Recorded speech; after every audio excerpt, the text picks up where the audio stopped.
welcome to 3D CNC. For this episode I moved the camera back a bit because today we're on part 10 of my DIY 3D printer build, and now we're going to assemble the electronic box down there. So let's get started with that. First we need the top plate of the electronics enclosure and base of the printer. We need to insert the M5x12s in the holes around the edges. Then turn the T-nuts so they're facing the same direction as the edge they're closest to, just like that. After that you need to take the printer, put that on top of the plate. The T-nuts go inside the extrusions, and then you just tighten them into place. And then we'll take the box itself and put that on. Now for the base, you can find the templates for these on my Thingiverse listing, so you can measure all of these pieces out and make this enclosure yourself. I have mounted the ATX power supply here with the cover and the covers for the two fans cooling the main board right there. And then I have some stops right here so the printer can't go too far down into this enclosure. The bottom is not on yet because that's where we're going to connect everything up and put in the main board and things like that. So now we can actually just put in the printer, and it should slide right into that. And then there is two holes right on each side on the front and two in the back, where you screw into the threads on these extrusions right there, and that's how you fix it in place. So I'll do that, and then we're pretty much done with this episode. I decided that we will finish the outside of the printer in this episode and then just do the wiring in the next one. So we'll start with the LCD and the touchscreen. So put in some M3 nuts in the mount right here, and then use some regular wood screws to mount that to the right on the front right here.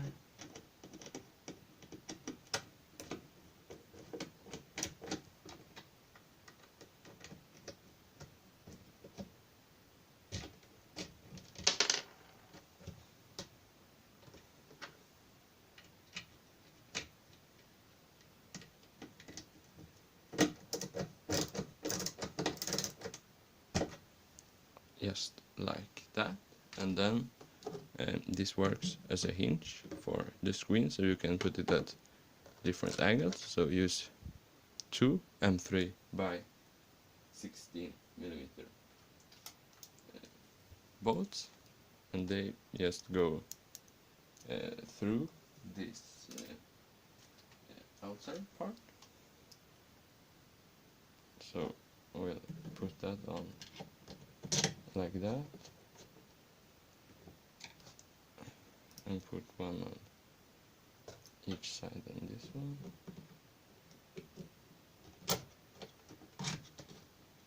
You might have to take another screwdriver and push the nut in, otherwise it might not reach it. Like that.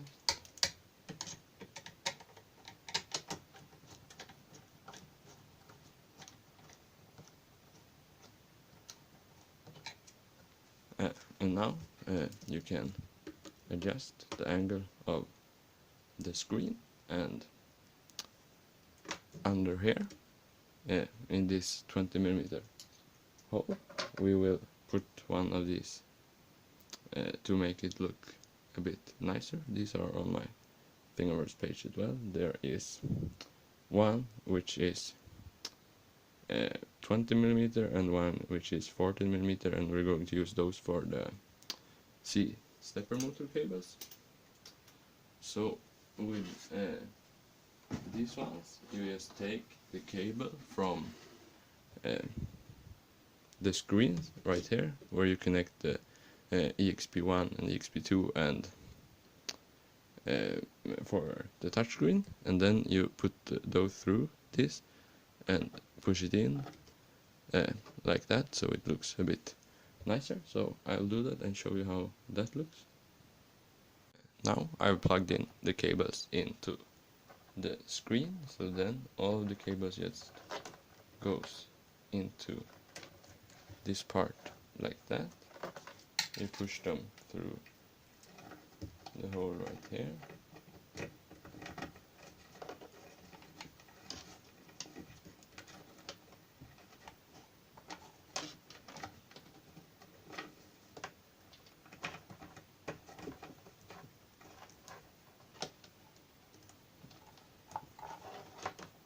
Like that, and this just goes in like that to make it look a bit better. We'll do the same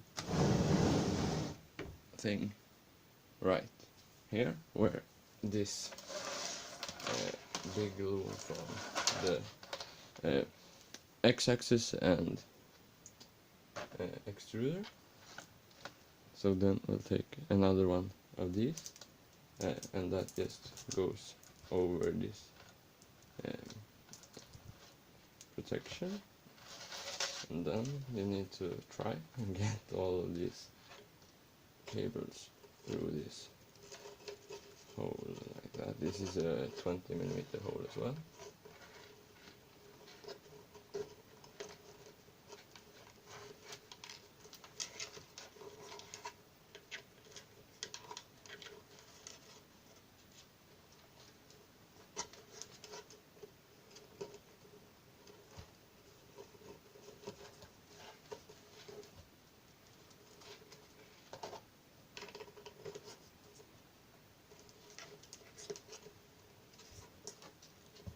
Now all of them might be in, I think.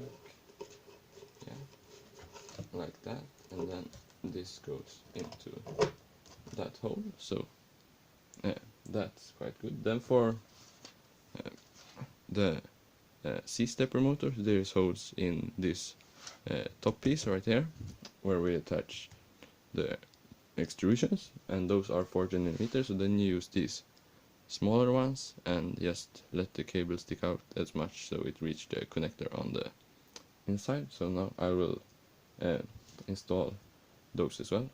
That's how the C stepper motor cable management looks, and I think that's quite good that it goes down and no dust or parts from 3D prints can fall down into the enclosure. Now the printer is completely finished, except we need to connect all the mess of cables in this box, but that I'll show you how to do in the next video. And that's also the last one for this assembly series.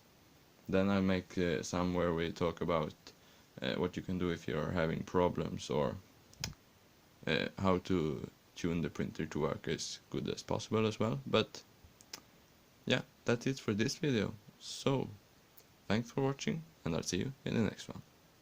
Bye.